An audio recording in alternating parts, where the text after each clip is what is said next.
Oh, I love this for you.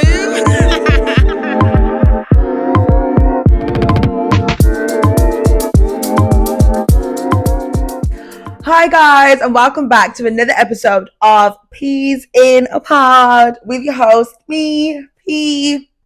Okay, so we've made it back to the pink couch. I absolutely love this for me. I feel like every time I make it back to the pink couch, it is such a personal success because I don't even know when this is going to end or if it's going to keep on going. But so far, we've kept on going. And this is a very special episode today because I'm not alone. We have people in the building, finally, because I'm not even going to lie. I have definitely been running on survival mode and doing everything myself. So when you see all of the other videos, I've really been the cameraman, the lighting man, the sound man, the producer, everything. So we've welcomed some help. And it is definitely helping. So, welcome back, guys. If you're a regular and you're back to come and hang with us and chill with us and vibes with us and do up chattings with us, I love this for you. Welcome back. Mwah, mwah, mwah. And if you are new to this, I'm going to need you to be true to this. And welcome. I love this for you too. But yes, guys, like I said, we have a very, very, very, very, very special episode today because it is my first episode with a guest, and I can't even lie, I have literally been waiting to do a guest episode because I just feel like, as much as I've been enjoying the solo episodes, and I really hope you guys have been enjoying it as well, I just feel like when I'm talking to people, I'm in my bag. I love a conversation. I love chopping it up. So I was literally just waiting for the day that God was like, right, we're ready for a guest. And he said, today is the day. So I'd like to introduce my lovely lady, my little sister. She's a singer. She's a dancer. She's an actress. She's basically giving triple threat. I love that for her. She's also a fashionista. This always comes with something new, something creative, something different. And we love that too. She's been an air hostess. She's had multiple businesses. So please welcome my first ever guest on Peas in the Pod, Chyna.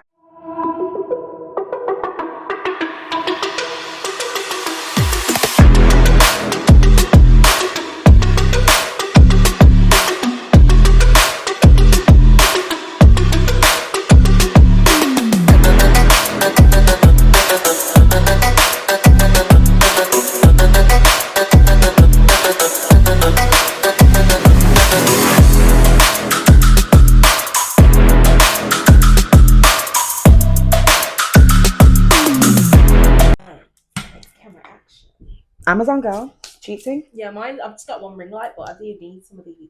Apparently, on my course, it was saying that the ring lights are one of the best ones in yeah. regards to like shooting and stuff like that. Yeah, I do, but I just feel like having something at the side would be nicer as well. Yeah. Because you know what I hate, like the shadowing, and if you only got one, you need to like balance out the lights. So yeah, we've got it in. Okay. Hi guys, and welcome to another episode of Peas in a Pod. Like I said, I just want to shake my ass on camera. Okay, but let's just start because I've already done the intro now. We're here. We are here. How you doing, girl? I'm good. I am good. How's your week been? My week? It's just been. What's it been, girl? What's it been? Is that a good it's been, or is that a heavy it's been? It's been a bit of both. Okay, talk to me. Because why has it been good? It's been good because, you know, food, being around friends, being around family, and just having my mind focused on like my music, my new business venture, and stuff like that. So that's why it's been good. Yeah. The reason why it's been heavy is because, again, the festive season's not really my favourite season because of the dysfunctional family that I have. What would a perfect Christmas day with your family look like to you? If like I was to see if like my mum's siblings was to come down. Okay, so like is that your aunties? Yeah, my aunties, yeah. And like their children, who obviously are no longer children, but they've got kids as well. If they was all there, if we actually had food. You want all them kids around you on Christmas? Yeah, like again, it's not I can't though, it's annoying. Everybody's been doing too much in the house. I do love kids. And just like having the games, like we used to have like dance mat, we used to have like Ludo. I'm sorry, it just used to be lit, and it's just not that. You know what I mean? Yeah, And it's like you go online and you go on social media and you see bare people having fun with their families, and it's like, Yeah, but I feel like with social media, you see bare people having fun all the time, and you know it's not their real life. No, but it's a trigger when it's around that Yeah. season. It's like not usually it's not. When I see it, it's like, oh, okay. But because it's, you know what I mean? I can't explain it. Yeah, no, the Christmas period is hard. Like I said, I've had a few conversations this year with people that have just been like, yeah, it's just been hard, it's been triggering. And it literally, like everyone has said, it's been based around the whole idea of family's supposed to look a certain way, or our Christmas day is supposed to have like this particular meal. Like we literally was like, we're not having turkey this year. And I'm not even gonna, I feel like I have turkey, so this is what I'm saying. I feel like turkey is such like a staple on Christmas in the family household. Tastes like it was so dry. Anyway, dry. You like can keep the turkey. Absolute indigestion. Yeah. Absolute indigestion. And we're not going to do that this year. So we had lamb. What did you have? I had salmon. Oh yeah. Oh, pescatarian. I nearly forgot. I'm sorry, but like I had my little salmon. I had a little bit extra like fish. I had cod as well. And I had my little stuff in my rice. Never have no hake. I love hake. Nah, you know I have hake a lot, so I just was like, but I have salmon. I'm sorry, salmon's my go-to fish. Period.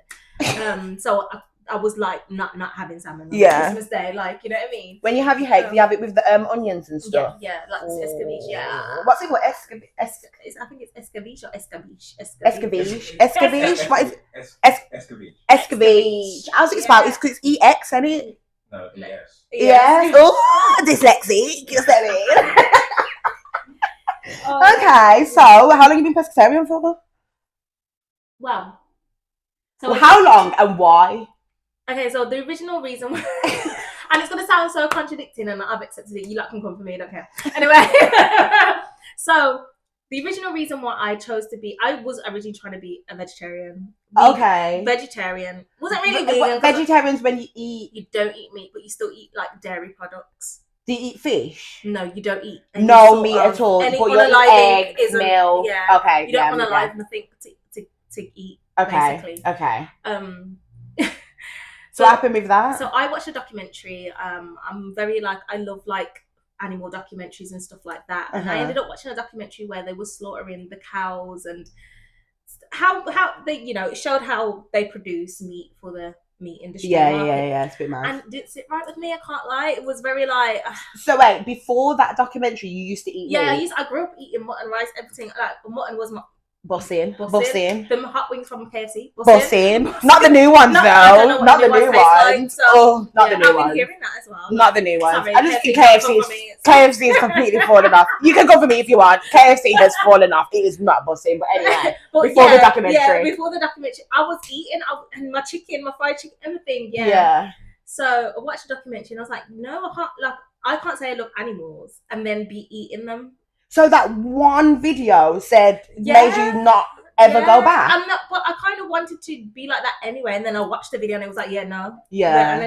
But then I tried being a vegetarian and it was so hard because a lot of the vegetarian food back in the day, it was so hard to be a vegetarian. Yeah. And back then I was a kid. I weren't making money to go buy groceries to go eat. You know what I mean? Wait, so how old was you when you watched the documentary? I was like 14.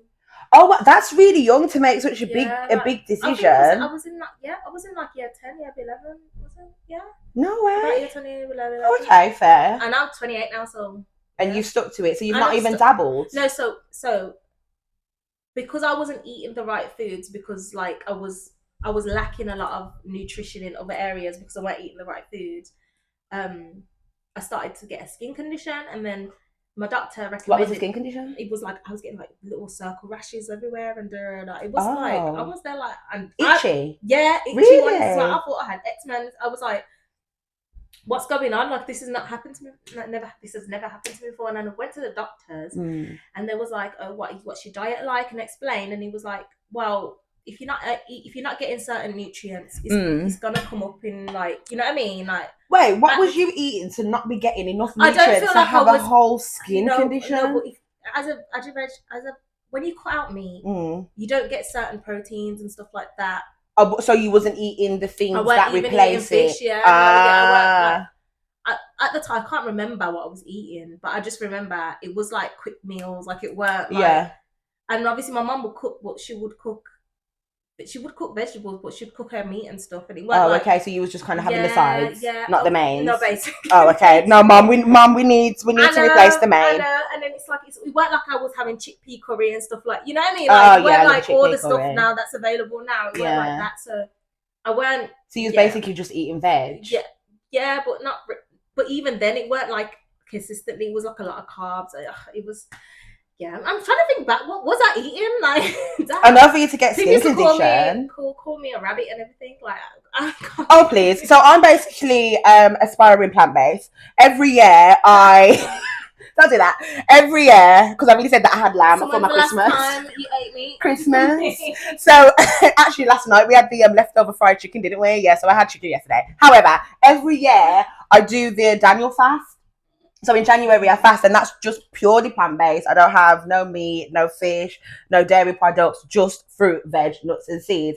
And I think the first year that I did it, the difference in my body and how I felt was crazy. Like, because you was doing it properly. Yeah, and that's what I'm saying. Because that's why I was like, skin condition, because I never got that when I cut it out. But like I said, oven food, like oven no. So I really will replace all the stuff. Like, I'll do my research. Like, okay, where can I get my iron from now? Where can I get my protein from now? And I'll really replace everything. Yeah. But literally, I don't know if you feel the same. But when you're not eating the meat, why do I feel like a whole new person? Like, why is the meat slowly killing me? I feel like I'm so used to it now that I don't feel like you don't know the difference. But back then, I was like, I feel like I was saving the world and saving the planet and saving the animals and the I wasn't saving nothing. But no, to me, my brain, I wasn't adding to it. You know what I mean? So it was more kind of like the idea of meat as opposed to like the health. Yeah, because I love the taste of it. Like, I grew up on it, but it's like I didn't like how it was produced. I didn't like you had to unalive something, and even the conditions they was living in. I was like, imagine if I come back to life and reincarnated as a chicken. Like, that's bad. Like, imagine, you know what I used to say? I want to come back as a cat. What would you want to come back as if you did? As a lion or a dolphin. A lion or a dolphin? I feel like they're very different. Why the lion and why the dolphin? The lion because it's the top of the food chain. Ain't nobody fair. The dolphin because they're very intelligent and they're very loving and they're very like family orientated. Okay. They're very, very intelligent dolphins. Oh, are they? I didn't know that. I know that they do like a lot of like they're very friendly with people. Because you know, you go on holidays and do the excursions and it's like you can go and swim with the dolphins. But if you're drowning and a dolphin's there, it's gonna save you. Really? Yeah. No way. Okay. Google it. I love that. I love that for the dolphins. I absolutely love that for the dolphins. Okay, so you mentioned or you briefly touched on your new venture.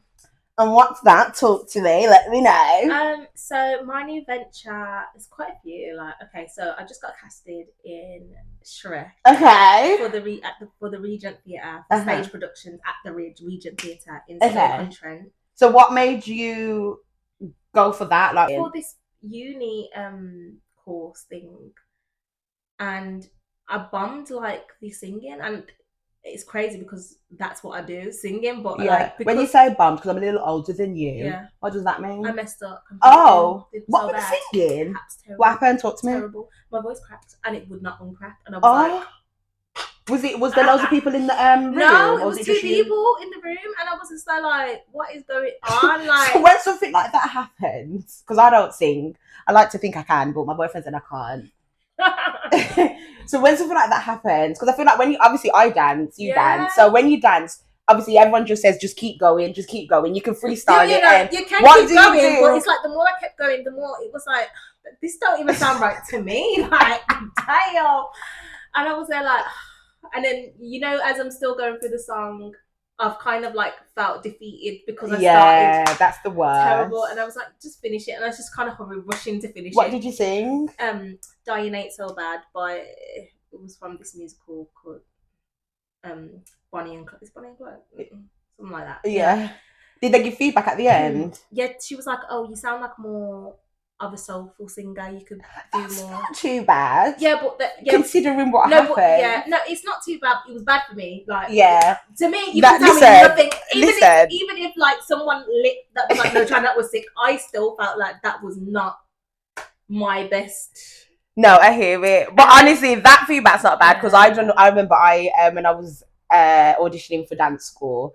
Obviously we had to go do the whole triple threat thing. I'm not a triple threat, but we just got to do what we got to do. And in my audition, I sang "Good Morning Baltimore" from Hairspray, you know, Oh, okay. the Good Morning, that one, do you know it? No.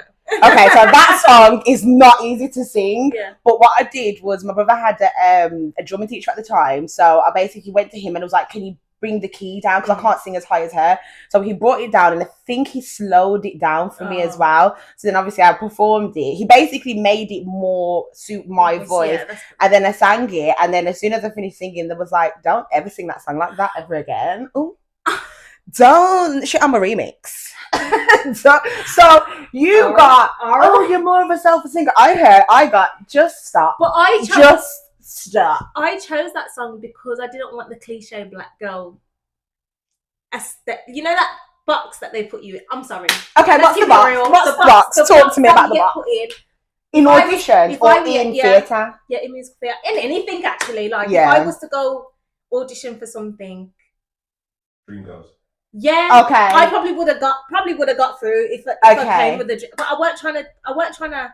Was you trying to show like versatility? Yeah. And so that's why I chose that song.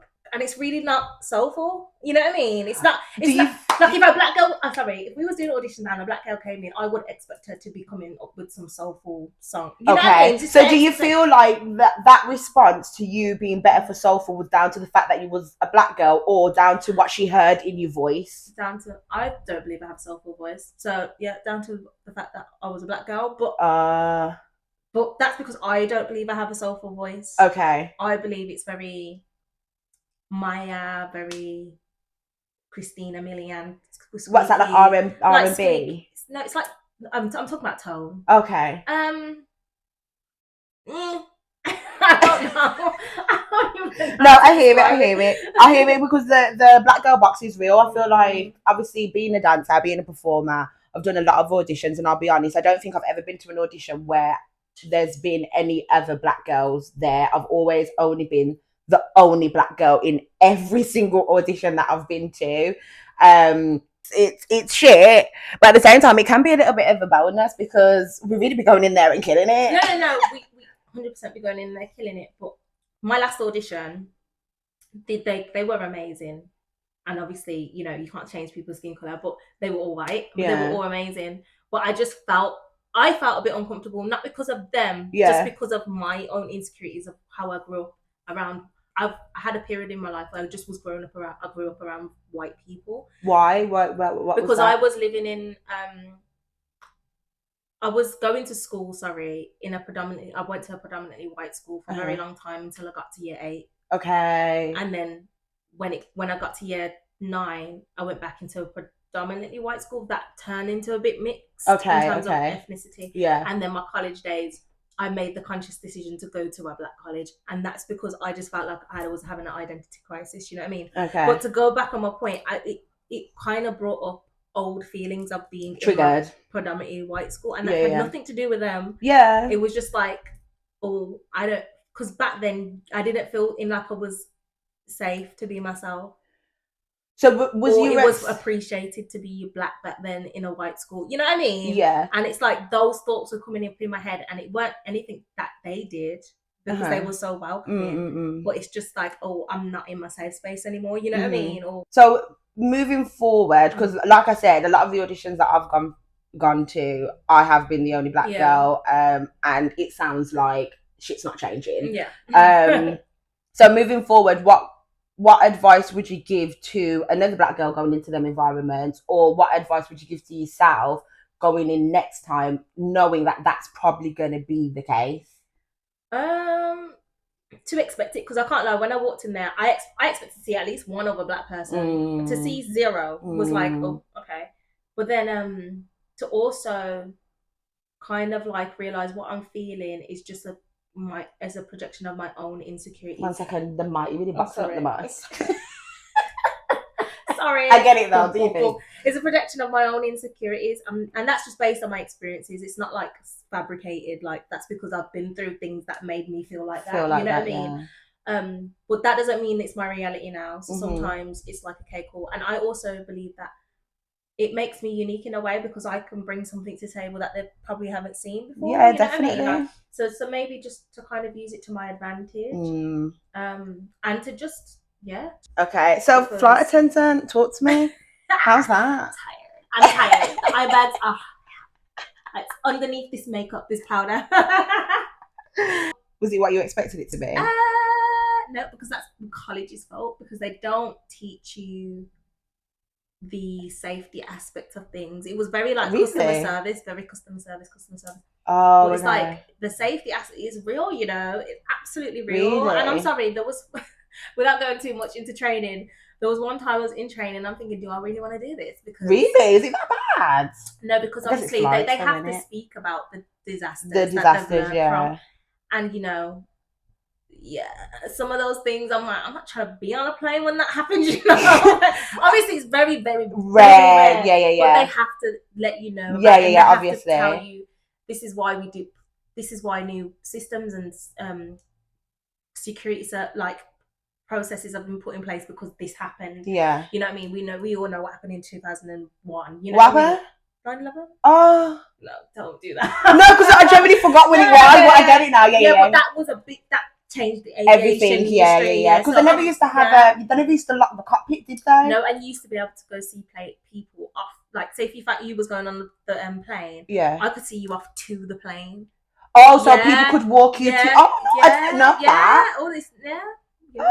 So, but obviously, all because of all these things that have happened, they've checked, and rightfully so. Yeah, definitely. That was way too much access to the plane. You know what I mean? But yeah, so yeah. Okay, quick question about flight attendant, because I feel like we all want to know this. Okay. Do you get your holidays cheap? Because I feel like flight attendants are always on holiday. But are you guys paying full price, or are you getting a discount? Okay, we never pay full price. However, for none of them, none of your holidays, you pay full price.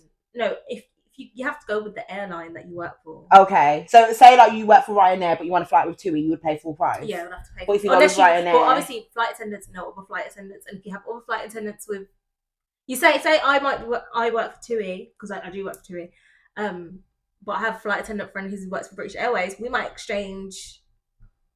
You know what I mean? What we exchanging? Like exchanging the discount, like, you know what I mean? Oh, really? It works like that. Like, so I'll be like, oh, I want to go here, but British Airways only goes there, and then she'll be like, oh yeah, you can use my friends and family code. Oh, okay. And then so if she wants to fly with TUI, I'll just give her my friends and family. You know what I mean? So so that's you why get flight attendants know other flight attendants. So you get a discount, and then your friends and family get a discount too. Yeah. Okay, because I saw you on my flight to Jamaica and I never got a discount. No, but she didn't tell me she was going to Jamaica. Don't do that. I can't give you the discount on the plane. I want the discount. I'm trying to fly out next year. I'm trying to fly out. So, babes, when you're booking it, that's when I need to give you the code. Okay, and then I need to hit you up and then you give me the code. Is it like, oh yeah, I didn't get my discount. You're already on the plane. You already paid. Is it a sweet discount though? Or is it like... Okay, let's not talk about discount. Okay, what I'm going to say is... You don't say what it is, but is it a sweet one? No, different airlines have better discounts. Okay. And I just feel like we could do better. That's what I'm going to say. Okay, so next holiday I got my discount there. You heard it here live in living colour. I got my discount. Okay. Okay, cool. So, you know how like you've got like a lot of things happening? Yeah. Would you say that all of these things are like you starting again, or would you say it's just a part of the journey to you discovering who you are and where you eventually want to end up? Because what's the end goal in all of this when you're doing so many other things? Because I haven't even mentioned that she's also a dancer at a club and she used to be a coyote like me. So you've done it all. I know, but you know, I feel like I haven't done enough. It's because the monetary side of it hasn't reflected what I feel like the work I've been putting in. Yeah. Okay. And I'm like, you know what I mean? We all work for money. Let's keep it real. We all work, and we all want to work doing what we love for money. You know what I mean? But not everyone gets that luxury. But I can't just sit here in misery, like, oh, my music's not paying me. What do I do? You know what I mean? Like, yeah. So would you say the motivation behind a lot of your startups is money? It's not. I wouldn't say it's just money, because it's because money to me is a source of freedom. It's to get to freedom. Yeah. To do what I want to do. Yeah. It's not money to buy bags and Chanel and no. It's money to have the freedom to do what I want to do, which would be music. You know what I mean? Yeah. Which would be putting into my creative journey, because that's what I want to do, but that doesn't pay right now. So yeah. Would you ever go into like a 9 to 5? I wouldn't say no, but it's not like I'll race there. Yeah. No. No, I hear it. I feel like that will be my last resort, just because I'm so used to not shift work, because like being a flight attendant is like shift work, but it's like I have days off in between my work days, and that works better for me than back to back Monday to Friday. Yeah. I'd be tired by Tuesday, sorry. Oh, honey, let me tell you. You'll be more than tired with a 9 to 5. That's why I had to leave mine. Like the creative, the dreams will definitely be in the bin, like, yeah, because it'll be spent in bed. That's the thing about a 9 to 5. I feel like you originally go into it, unless it's like your bag and that's like what you do. Yeah. You originally go into it to obviously make money. I have more days off than someone who does 9 to 5. Oh yeah, 100%. And I still make probably similar to a 9 to 5. Well, it just depends on the 9 to 5 though, when it depends on what 9 to 5, but like I for a lot of them. I think the trap with 9 to 5, and I'll be honest, I don't have a very positive outlook on 9 to 5 because I've just come out of mine and it traumatized me. But I think you would originally go into a 9 to 5, especially when you do have additional dreams, like creative dreams and all that kind of stuff. You go in there for it to pay for these things to happen, but it's so consuming mentally.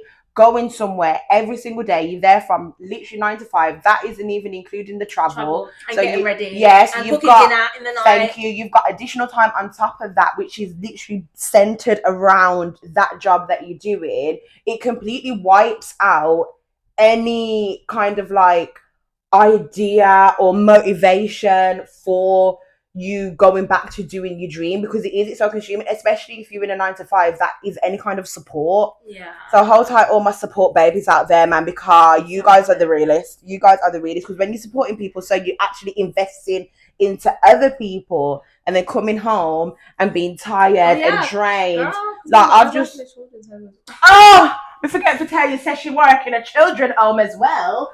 You know, like the Tracy Beaker homes. I always call them Tracy Beaker homes. I know as and when, because that was mentally draining. Support again, because how do you do that and then go home and just shake it off and then do what you do? No. It's a whole process to get out of that space to then do whatever it is you need to do. Okay, so you're basically a startup queen. Yeah, you're basically a startup queen. I love it though, because I feel like everything that you starting from nothing though. Yeah, I'm starting with knowledge, just time, wisdom. I like that. So you're basically learning from all your lessons. Yeah. I love it. Well, we are now going to move on to a segment. You guys know I love a segment. You know I love a segment. And we're going to do a segment called Mythbusters. So if you don't already know, I think Mythbusters is my favourite one so far. So if you don't already know, Mythbusters is basically where we find myths based on the conversation that we're having and talk about why it's bullshit and why we ain't finna follow that. Okay. So obviously, get to me. Obviously, we've got our startup queen here. So we're gonna I've found some myths on starting up. So we're gonna chop it up. So the first one is starting over means you've failed. We're not gonna do that. We're not gonna do that. Starting up means you've failed. No. What do you think about that one? No. Because if you start over, I feel like the only reason why, if you fail at something, or whatever failure is to you, because one thing doesn't work out, I feel like that's an opportunity to learn why it didn't work out. And when you learn why it didn't work out, when you go to start a new venture, you can apply what you learned to this new venture. And sometimes even that new venture might not work out, but there's more lessons to learn before you get to the big one. You know what I mean? You're basically starting over with clarity this time. Yeah. Obviously, you think when you do start something and you start in kind of brand new, like what I'm doing with the podcast, and you don't know anything, it's like, okay, cool, we're finna learn. But then if that doesn't necessarily happen or come to fruition, and then you do start up again, you've not necessarily failed the past thing. Maybe the past thing was the thing that you needed to do to prep you and set you up for the next thing. House, so you still got to sort out the boards first and everything. This is what I'm saying. Yeah. So definitely, guys, if you are having to start over, having to start over, or you've done something before that's required you to have to start over again, you've definitely not failed. Just look at it like that. You started with clarity, you started with knowledge. You're not the same person person that you was in the last season when you was doing what you was doing before. So yeah, that is a myth we are busting up and throwing in the bin. Okay. Okay, I like this one because I feel like this quite a lot. Okay. People would judge you for starting over. I feel like I get really scared to start over. I think family judge you. Oh, you feel like family? I don't feel like that. I think, okay, I can't only speak from my experience. Yeah. I feel like whenever I was around family and they're like, oh, how is this going? And then I'll be like, oh, I'm not doing that anymore. And it just feels like a little judge. I just, you know, the room. But do you feel like you're actually being judged by these people, or are you deflecting how you feel about yourself and what you're doing and thinking that everyone's thinking that? Because that's the thing, girl. Deflection is real. No, because I've spoke to people, family members, external, about like, say if I'm doing something music wise, I'm like, oh yeah, that little thing, you know, when they kind of like dumb it down, and it's like if it don't work out, it's like, well, we already knew that. Oh, okay, like, oh, here she goes again. Yeah.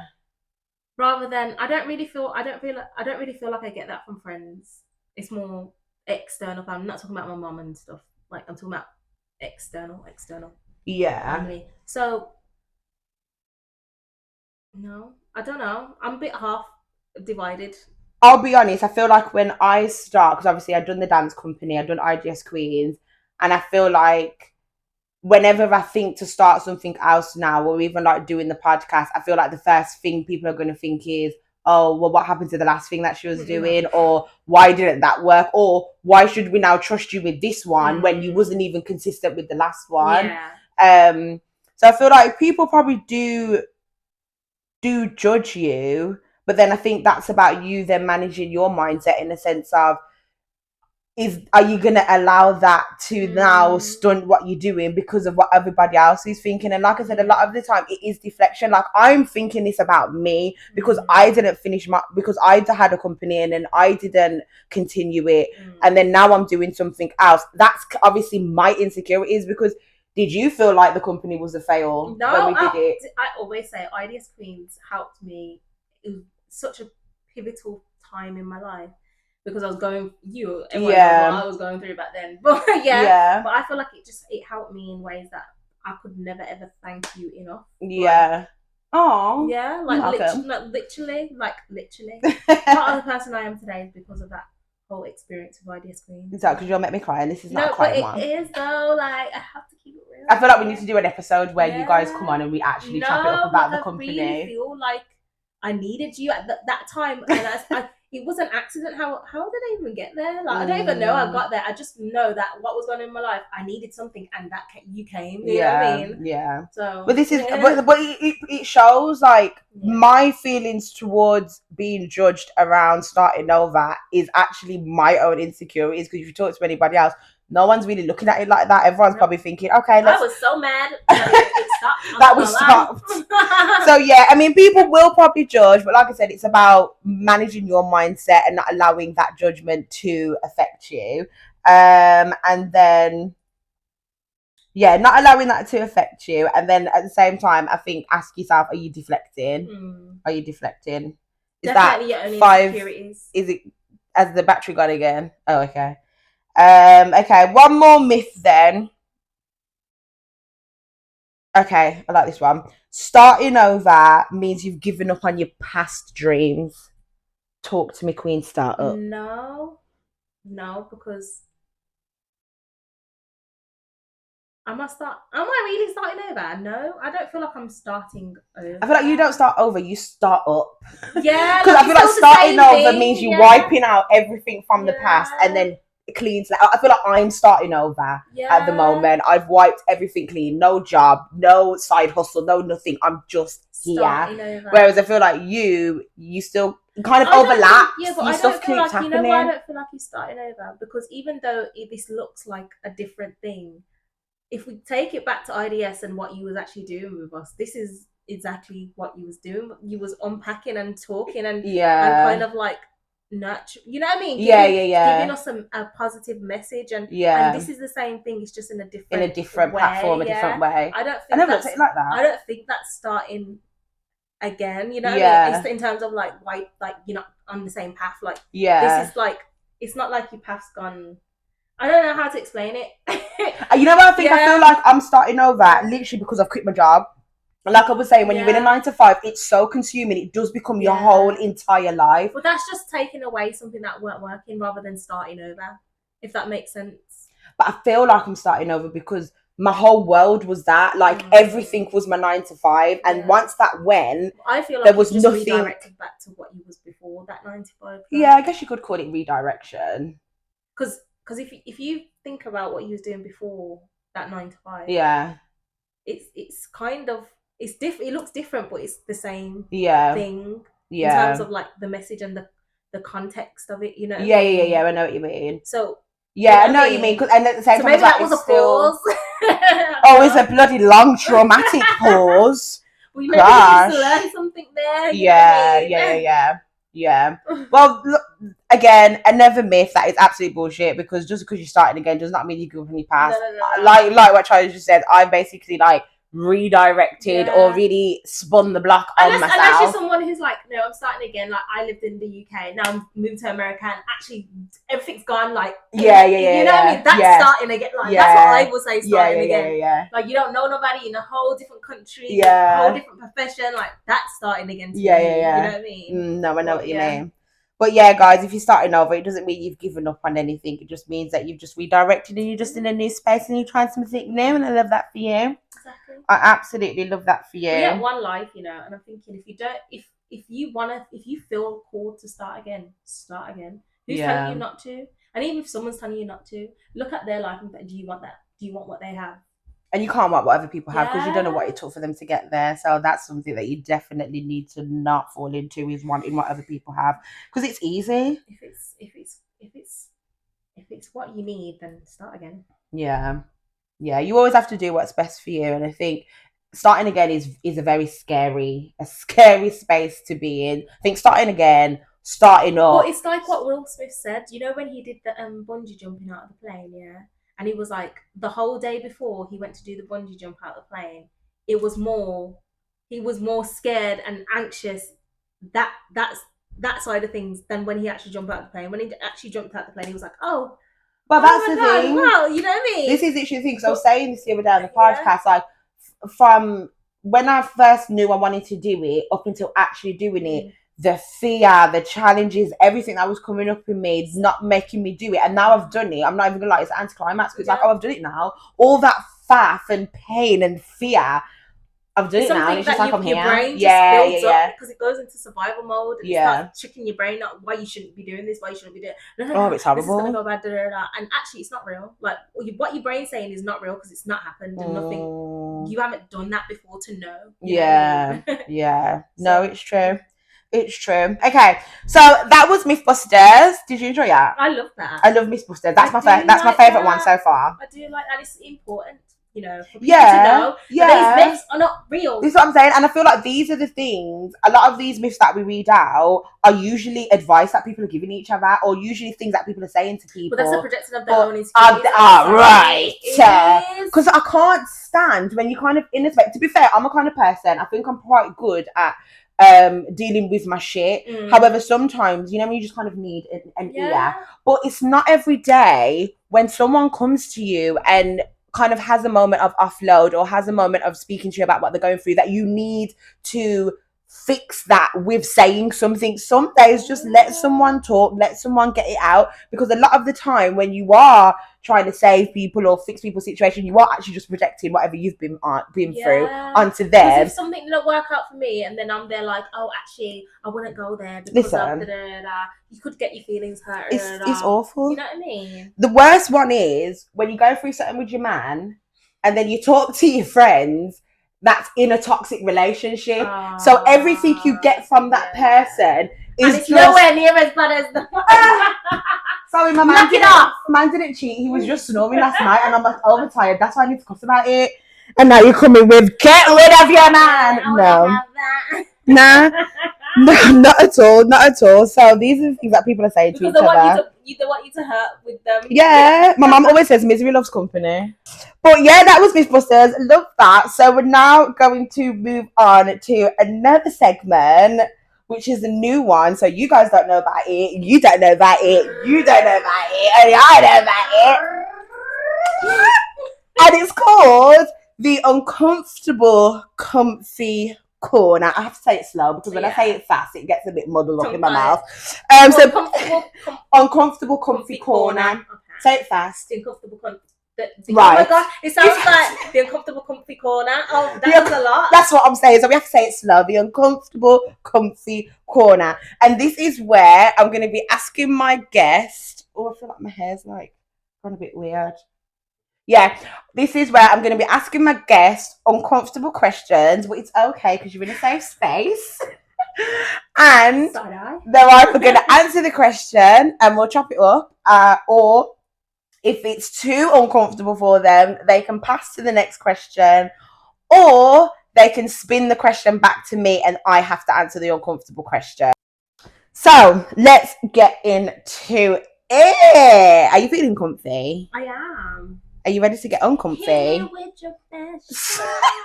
Why don't you hit me with your best? Okay. Don't, because if you sing, I'll sing. I hate the fact that my boyfriend doesn't champion me when I sing. We're just going to leave that one there. I think maybe he's championing you to not settle in that delulu. But anyway, I'm just Redirect. Okay, redirect back to the uncomfortable comfy corner. Let's go. I hope you can hear me because I've been moving around so much. The mic is not even in front of me. All right, cool. So, first question. What was the worst feedback you've ever got about your music or a business idea that you've started? I think the worst feedback I got. Sorry. There's two, you know. Okay, let us know. So one was actually about music. It was about like a performance I did. What was the performance? So basically, it was lockdown. Okay. And Steph London. I have to laugh about it now because it wasn't that funny at the time. Okay. But Steph London did this live talent show thing, yeah, and I went on the live talent show. Ooh. And obviously what I was wearing, like I was in this like bralette thing. I get why she thought I was gonna come on there and twerk, but obviously I came on and sang, and then she was like, it was good, but it was nothing special. But I thought you was gonna come and shake some ass. Steph London said that. There's me thinking it was gonna be like one of your friends that watched the live. Oh, so Steph said it wasn't all that. It was just like, oh, it's cute, but it wasn't like nothing special. Oh, did she say that on the live in front of everyone? Yeah. Okay, so how and did then you? She was like, "You're really pretty though. I thought you was gonna come on Penny and shake some ass." Oh. And I was like, I feel like when everyone was doing the lives in COVID, that's what everyone was doing, was shaking ass. Literally, that is literally what everyone was doing. People was coming on there to sing, and I'm just there like, I don't know. I just feel like. How did you receive that? Being in front of so many people. I was fine. I was calm, but when I cut the live, I was bawling. Oh, don't even. You cried. Oh my gosh! I went in the corner and I just like literally called them. I was like, you know, when I was. What was that? Because was it embarrassment or was it because she said it? I don't know. I actually don't know what. If I'm trying to unpack that, I think it's because I already had a bit of insecurity about my voice anyway. But then it was like, I think it's because like. God knows who was watching that live. Yeah.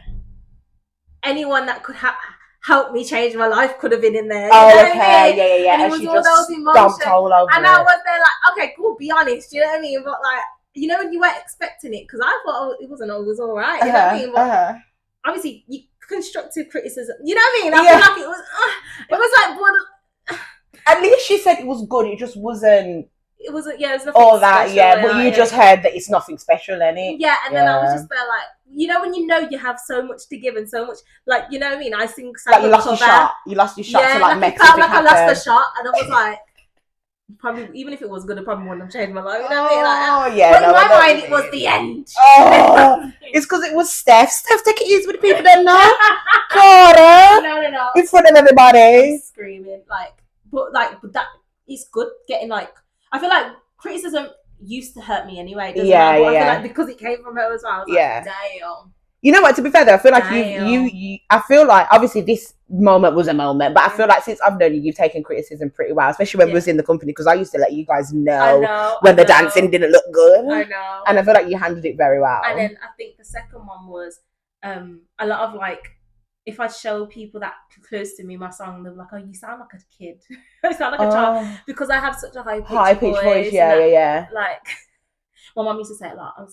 Oh, your My mom. mom used to say Do you a lot. feel like feedback from moms worse than feedback from normal people? Because I really crash when my mom gives me feedback that's not good. Like, I mean, like bad. Like that. I really struggle to come back from mom feedback. Yeah, but then do I? I just feel like in my mind, I'm like, Mom, you don't know what you're talking about. You don't know music. Like that's what, and that's not healthy, by the way, because she could really like be Helping you out. yeah, but like, but I can't change the tone of my voice. Like that's like, you know what I mean? Yeah. I just naturally when I speak Sound like very this. yeah, So when yeah. I'm singing, I naturally sound high pitched. Yeah. And it's like, okay, so that's feedback, but it's not constructive because it's not something You can't can do change, nothing about it. Okay, yeah. Rather than it's like, you know what I mean? It's kind of like beating me down for what I'm naturally able to do, kind of thing. No, I hear Like, that. I feel like she wanted me to sound like a Mary J. Blige, just something like, you know, something more so deep with power, and my voice just doesn't do that, and it's just like, okay, but I'm working with this voice, like, and that I feel voice. like that kind of voice isn't bad because look at is it Neo? Neo. Neo's got that like, kind of Neo, you got Ashanti, you got Christina Milian, you got Maya, like they all have the same similar tones to me. Yeah. And it's like, well, when you're listening to them, you don't say that. You know what I mean? Yeah, I know what you mean. But I'm just there like, yeah, I don't know. I think those two experiences were Oh, bless ya. Like I said, Steph, take it easy with the people them now. Okay, next one. Has pursuing your dreams ever put a strain on your relationships? And I'm talking about boyfriends. Yeah.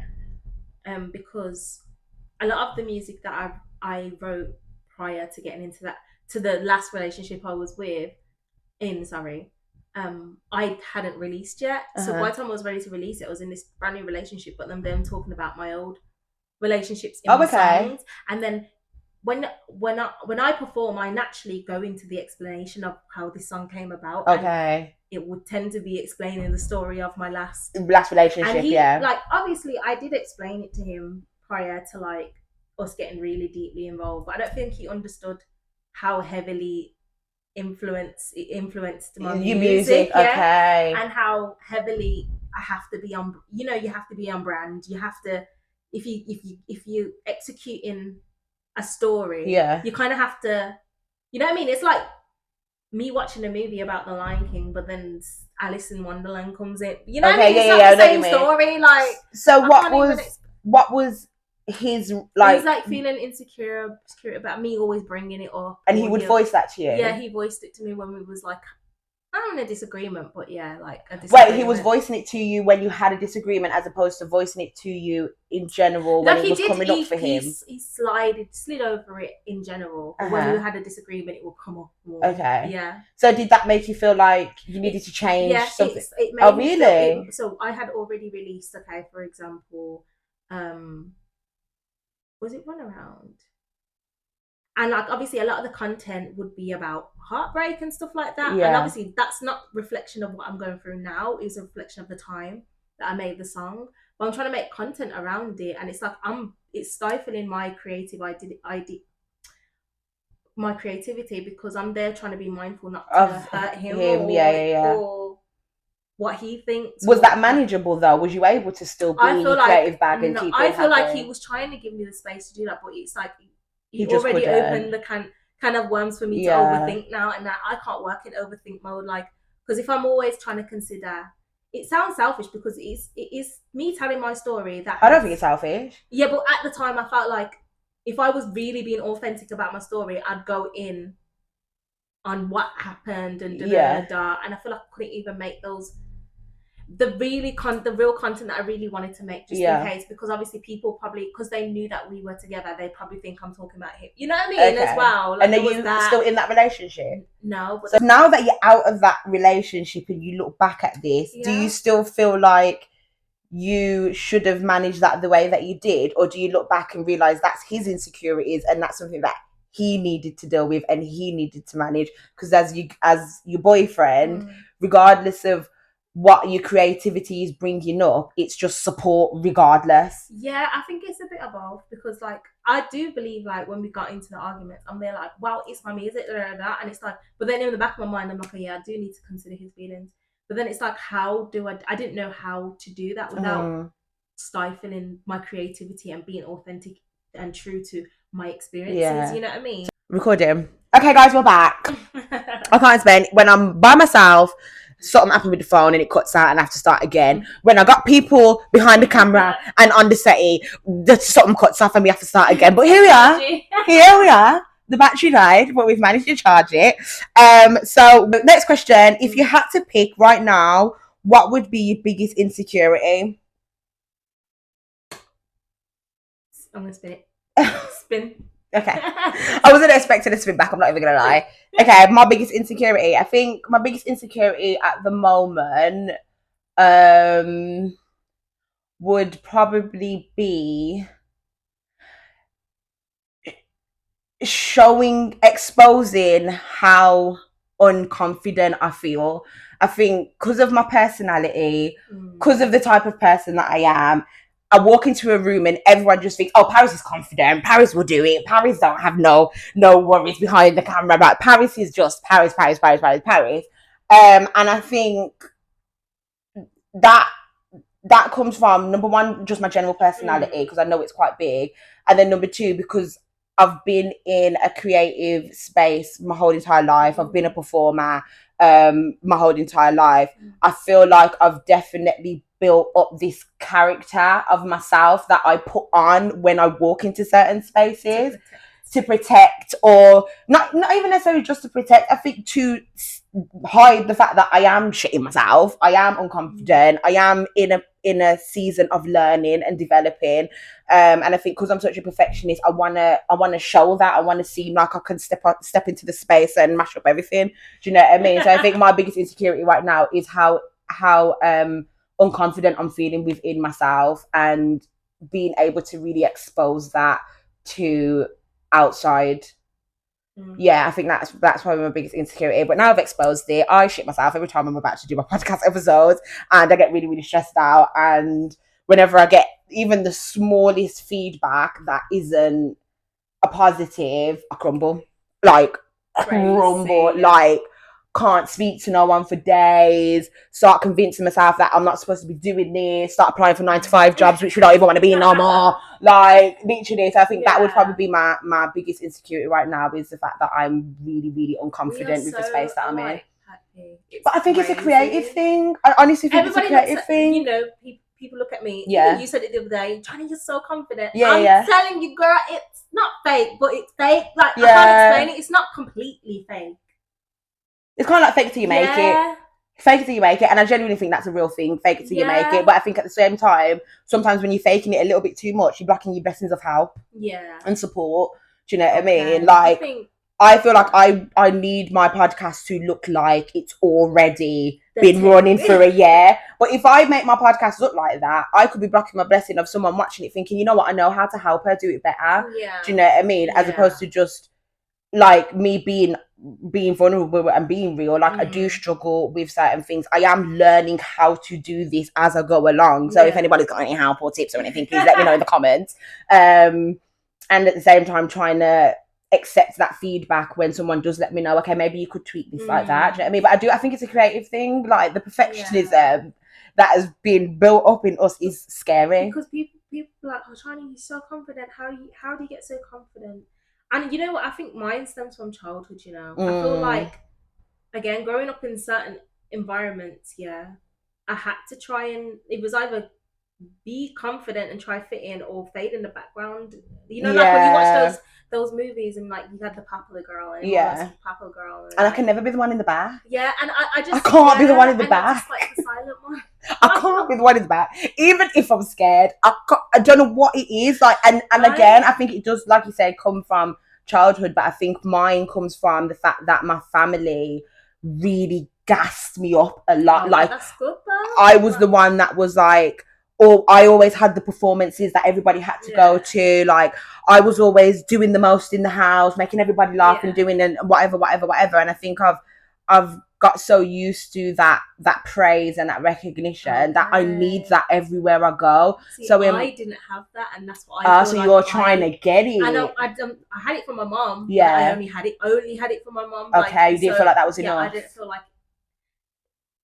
I didn't have it in school where I thought those people mattered. You know, for the people I thought at the time mattered, I didn't have it from them. And it's like I spent a lot of time trying to get it from them, feel validation from them, and that comes from having an absent father as well. Okay. I believe. But yeah, so mine's opposite to yours. Like yeah. It's crazy how like childhood, the way that you was raised and like the things that happened to you when you was younger. Like I was never the one that anyone wanted to date. I was the one that nobody. You know what I mean? Like, really? I wasn't in the popular groups. Not for a very long time. After a while, it's like I kind of like made my own popular group. Like, I love that for you though. But that was later on in secondary school, and like it got to a point where like no, I've always been the one in the front. I've always been the main character. I've always been the popular girl. I've always been the one. Like even in regards to like me and my brother, like my brother, he's like really introvert. He's really quiet. So I feel like if you walk into a room with me and him, I'm gonna be the one that draws the attention, not him. And but my brother seemed to be the popular one. Like really? It's so crazy. My brother was more laid back, but we went to separate schools, and it's like he was always popular. But I was always in problems and just not. No way. That's crazy. It's crazy. I love stuff like that. Like I love when you figure out stuff from your childhood and then understand how it's now kind of coming out in you now, kind of thing. So it's like you didn't get it, so you're chasing that approval, that recognition, whereas I've always had it. So now if I don't get it, I'm like no, I need that thing that I've always got. Do you know what I mean? It's crazy. Okay, so we had a little spin back. Not mad at that at all. All right then. So with all that being said, so that was the uncomfortable comfy corner. Well done for getting uncomfortable with us. I feel like it wasn't that bad though. It wasn't that bad. No, it wasn't that bad. And like I always say, it's a safe space. And you guys know this is a safe space. So yeah. So thanks for coming. I've actually really enjoyed it. I really enjoyed it. I have. I love this for us. I love this for us. I just feel like it's like a therapy session for me, you know. Oh really? Yeah. Okay, I love that. But well done for getting uncomfortable with us. I love that, and I'm so glad that you have enjoyed coming. I've enjoyed having you. It sounds like you're kind of in a space at the moment where you are really trying to give yourself that grace of just giving things a go and seeing what happens, and just really trusting in your journey, trusting in your processes. And that's good because it sounds like you've learned a lot of lessons over the years. It sounds like you've grown a lot over the years to be able to come to this space. So God's willing, now the things that you are trying are just going to flourish and just be amazing. I'm not so hooked on the outcome anymore. You see me and that outcome back in the day. Oh my gosh, if that outcome didn't look like how it looked in my head. Yeah. You know what I mean? It would be detrimental to me. But now it's just like, I'm going with the flow. You're enjoying the journey. I'm with the flow, yeah. You're enjoying the journey. And I think that's all you can do, guys. That is all you can do, is just enjoy the journey, because we don't know what the outcome's going to be. You can work hard to get to a particular outcome, but if you're just focusing on the outcome, you're just going to miss all the little blessings in between. Do you know what I mean? Right. All right then. Well, before we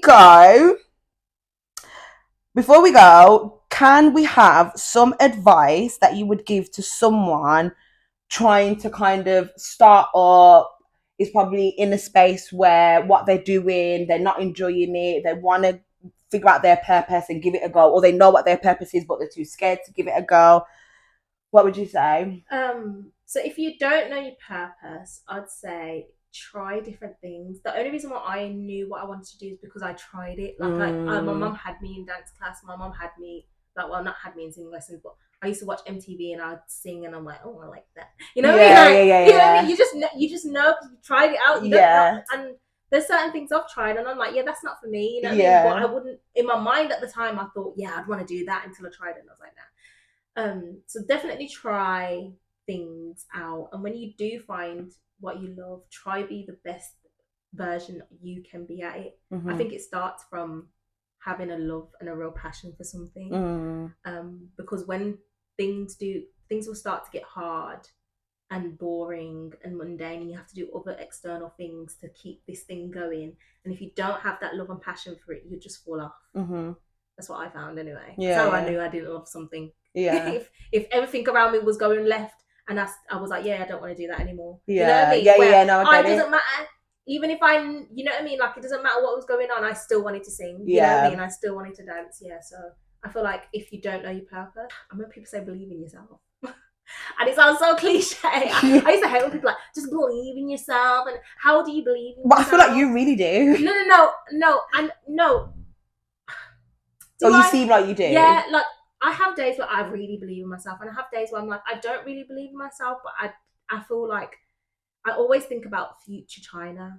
Like, what would future Chyna thank Chyna today for? Like, what would Chyna what we're doing on Monday? What would Chyna next Monday thank Chyna this Monday for doing? You know what I mean? You know what I mean? Mm-hmm, and it's like, think about the future self and what they'll be grateful for. And, like, you know, appreciative of what you've done for them, because you are doing it for your future self. You know what I mean? And that's how I kind of like give myself motivation, because I love myself, so I want the future me to be happy. Yeah. You know what I mean? That helps in procrastination as well. Like, I know future me cusses me out. Like, you really could have done this when we didn't have rush hour to get through. You know? Yeah. Well, yeah. Okay. Well, thank you. Awesome. Thank you. Well, let the people them know where to find you and how to find you. Well, you can find me on all social media platforms: TikTok, Instagram, Twitter, Spotify, Apple Music, on Chyna, Chyna Victoria, which is all together. And I think Instagram has the underscore because someone stole my name, but yeah. But yeah, you can find me on all those platforms. Please check out my new song, Black and White, the Garage Mix. And yeah, that's for my old school garage lovers as well. Oh, you got a garage song? That old school garage, like, it's like it's like a black. I've done a black and white song. Blur. I did a song called Black and White, and it was like pop house. Yeah. And then I did a garage remix to it. Okay, remix. So yeah, check it out. Okay. Well, guys, that is it for today's episode. Thank you for tuning in. Like I always say, like, comment, share, subscribe, do whatever it is that you do, and make sure you come back next week, because we definitely got more things to talk about. We might have a guest, we might not, I don't know, but I'm going to be here and we're going to be having a good time. See you soon, guys. Oh, I love this for you.